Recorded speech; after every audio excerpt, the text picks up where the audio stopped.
May tanong sa akin, magandang araw. Kami po ay nababahala na sa iyong account dito sa head office ng Bugok na Ola dahil overdue na ng ilang araw. Kung hindi kasi natin ito gagawa ng paraan ngayong araw na ito, posibleng mapasa sa Risk Collection Department, kung saan posibleng magsagawa na sila ng legal na proseso kung hindi natin ito magagawa ng paraan ngayong araw mismo. Ipagsawalang bahala ang mensaheng ito kung kayo ay nakapagbayad na. Salamat. Bugok na Ola Head Office Online Lending Company. Alright, napakagandang katanungan po nito. Pero bago natin sasagutin, imbitahan ko muna sana kayo na pakisuportahan po sana ang aking mga social media accounts sa YouTube, Facebook, and TikTok. Kaya nakita nyo, panibago na naman yung pinapakilala nilang departamento. Risk Collection Department. Okay, dito po sa ating video, aalamin po natin kung may katotohanan po ba yan at saka ano po ba yung Risk Collection Department. Tama ba yung nilagay nila dun sa kanilang mensahe? Kaya pakitapos po yung ating video. Okay, pero bago yan, disclaimer po muna. Hindi po ako abogado, ako po'y maniningil. Lahat po ng ating sinasabi sa ating mga video is based on my experience at syempre po, sa pagsasaliksik po natin at pagtatanong rin sa ating mga kaibigang abogado. At isa pa po, hindi ko po kinukonsinti hindi pagbabayad ng utang dahil ang utang po ay responsibilidad na kailangan nating bayaran. Ang hindi po ako pabor ay dun sa maling pamamaraan ng pautang at maling pamamaraan ng paniningil. Sagutin po natin yung pinadala nyo pong katanungan. Okay, ito po yung mensahe, no? Sabi, nababahala na raw po sila sa inyong account, sa head office itong Bugok at Abusadong online lending apps na to dahil overdue na ng ilang araw. Ano daw? Ilang araw? Nakita niyo? Seryoso. Ninenervyo sila sa ilang araw, no? Na overdue. Pero hindi sila nababahala o hindi sila ninenervyos to sa ginagawa nilang mga kawalangyaan. Dapat doon sila matakot sa mga ginagawa nilang katarantaduhan eh. Dahil doon maaari silang makasuhan. Di po ba? Seryoso. Tapos sasabihin nila head office. Talaga ba? May opisina ba talaga kayo? O, isang halimbawa po ha. Yun pong kaka-read lang, di ba, na Bugok at Abusadong online lending apps. Ang nakarehistro sa kanyang address is sa BGC Taguig. Pero saan ho sila na-read? Sa Pasig. Nakita nyo mga kawalangyaan? Sasabihin may head office sila. Mariusip. Buti na lang ho talaga, no? Magagaling ho yung mga nagre-read po nating mga mga kapulisan, mga alagad ng batas. No? Kung hindi talagang malilito, biruin nyo, ang nirehistro na address, BGC, no, sa Taguig. Pero, saan sila saan sila na-raid? Sa Pasig, o yun din hong nakaraan. Saan nakarehistro? Sa Pasig, saan na-raid? Sa Makati, o di ba? Nakita nyo kawalangyaan niya mga yan. Tsaka isa pa ang transaction nyo, mga Bugok at Abusadong online lending apps, is online. Ba't kailangan nyo mag-head office? Diba? Mga siraulo kayo. Ang disbursement nyo online. Ang collection nyo online. Ba't kailangan nyo mag-head office? O di ba nga yung iba nyong mga kasama sa nagwo-work from home pa? Mga siraulo kayo. May masabi lang talaga kayo. Ewan ko. Puro kayo katarantaduhan no? Hindi nyo na lang sabihin yung totoo. Diba? Tsaka isa pa yan sa problema natin yung address na yan. Ako isa lang ho ang ang magiging suggestion ko. Suggestion ko lamang po ito, no. Pagka ho yan magre-renew yung mga bugok na yan, dapat ho yan checkin muna. Kung talagang may opisina. Dapat may maipakita silang legitimate at physical na opisina bago i-renew yung kanilang kontrata. Ako, yun lang ho ang ko dyan. Magiging suggestion. Kasi pagka ganyan na i-renew lang, magbabayad lang siya sa online o kung paano po yung proseso, di ba? Hindi tama. Kasi nagkakaroon na nga tayo ng problema dyan sa mga yan dahil nga hindi malaman kung saan talaga naka-address O, di po ba? Tsaka matatapang yung mga yan. May sinasabi pa na Doon may natatanggap po kasi akong mga messages na nakalagay doon na hindi nyo kami mariread o mahuhuli. Hindi kami natatakot sa mga alagad ng batas kasi wala kami sa Pilipinas. Nakita nyo, sila mismo nagsasabi. Di ba tatapang? Matatapang ang muka. Mga siraulo kayo. Hindi kayo matatapang. Puro kayo duwag. Pag silabas kayo sa mga lungga nyo. Ng kamuti. Tapos, nababahala daw sila sa ilang araw na overdue. Actually, ganito yan eh. Ulitin ko po ha, hindi kayo pupunta sa ganyang pagkakaroon ng overdue or delinquency kung dinidiscuss nyo, no, o sinusunod po ninyo yung mga batas. May the Truth in Lending Act eh.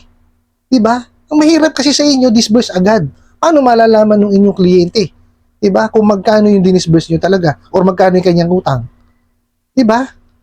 Paano niya malalaman kung gaano kalaki interest at gaano kalaki yung ibinawas ninyo? Hindi niya alam yung responsibilidad eh. Hindi nga, nagugulat nga, di ba? Pagkatanggap ng pera, tsaka niya na lang makikita dun sa kanyang app na 7 araw lang. Di ba? O nasa ang dun, ang transparency dun? Wala. Masira ulo kayo. Dapat transparent kayo sa mga kliyente ninyo. Kaya, yan, nagkakaroon ng past due. Biruin nyo, araw pa lang ninenervyos na kayo. Paano pagka naging buwan yan? O, di ba? Baka mamay na kayo sa takot, mga siraulo kayo. Anak ka ng kamote kayo talaga. Hindi talaga kayo maniningil. Masiraulo talaga kayo. Tapos, ang sabi pa, kung hindi daw po magagawa ng paraan ngayong araw, ay mapapasa na raw po ito sa Risk Collection Department ng kamote. Dito po aalamin natin kung meron ba talaga silang Risk Collection Department. Unang-una po, wala nga silang policies and procedure. 'Di ba? Wala silang sinusunod na napat eh. 'Di ba? O paano pag magkakaroon ng yan? Ng ganyang klase ng departamento? Collection department nga wala silang sarili. Wala silang field. 'Di ba? Wala silang mga tauhan na makakapunta sa bahay. Pagkakaroon pa ng risk collection department, alam niyo ba kung ano ibig sabihin ng or ginagawa ng risk collection department? Okay? Ito pong departamento na to, sila po yung nag-identify ng mga potential na risk sa mga darating na panahon ayon dun sa kanilang mga kliyente. Hindi ba? Para ito yung papatupad nila sa mga susunod na araw para mabawasan yung risk nila na walang nagbabayad or na kumbaga dumadami yung past due nila. Yun po yung risk collection department. Hindi yan yung sinasabi mo na langya kayo. Ito sila daw po yung magsasagawa ng legal na proseso. Anak ka ng kamote talaga. Illegal department ang gumagawa nun. Actually, kahit wala kayong legal department, kung meron kayong abogado na gagawa po ng inyong mga demand letter, pwede na yun. Bali wala yung departamento na yan kung wala naman kayong policies and procedure. Diba? Kasi iba yung may policies and procedure dahil may sinusunod kayo dun eh. O diba?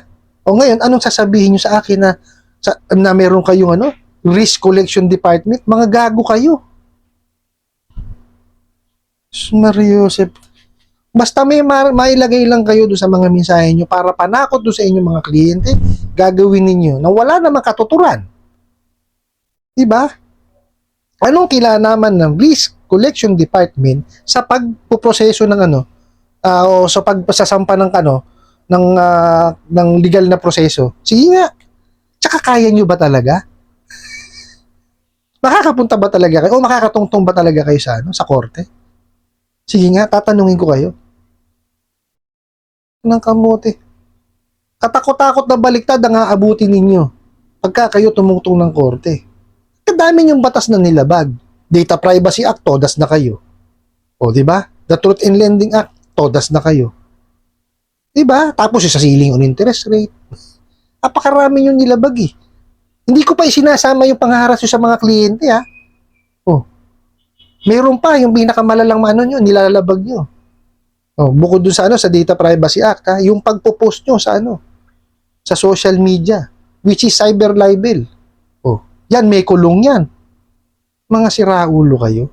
Tapos ipananakot nyo, may prosesong legal. Ayusin nyo muna yung sarili ninyo. No?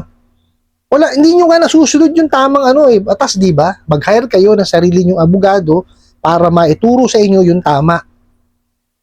Diba? Mga siraulo kayo. Tapos gaganyan, tatakutin nyo ng tatakutin. Ng kamote. Doon po sa nagpadala ng katanungan na to, wala akong katotohanan yan. Diba? Sabi nga sa inyo, wala nga hong sariling ano yan, collection policy yan eh. Wala sariling credit policy yan. Yung pang risk collection department, magkakaroon sila. Tsaka mali pa definisyon nila nung ano, risk collection department, yun daw po ang magpoproseso nung ano, ay sus Mario Joseph, ng legal na proseso, kalukuhan yun eh. Diba? Malamang yun sa ano, sa legal department. Pero, hindi ho ako naniniwala meron yan. Eh, yan lang ho, hindi na itama yung pagsusulat eh. Diba? Oh, tapos magkakaroon pa sila ng ganyan, kung ano-anong klase ng department. Sus Mario Joseph, hindi ko maintindihan kung anong utak meron tong mga to. Diba? Kung ako sa inyo, ayusin nyo na lang. Kasi maiisa-isa talaga kayo. Nakita nyo kung gaano ka, ano, ka-agresibo ngayon ang mga departamento, no, ng ating mga sangay ng gobyerno para kayo ano na talaga, huntingin talaga. Talagang hinahunting kayo dahil sa kawalangyaan ninyo. Di ba? Sa tulong na rin po ng grupo nila, Madam Kikay, no? Maraming salamat po sa inyo, Madam Kikay, shout out po sa inyo at sa inyong grupo. Kasi talaga namang ano, talagang masigasig ho sila.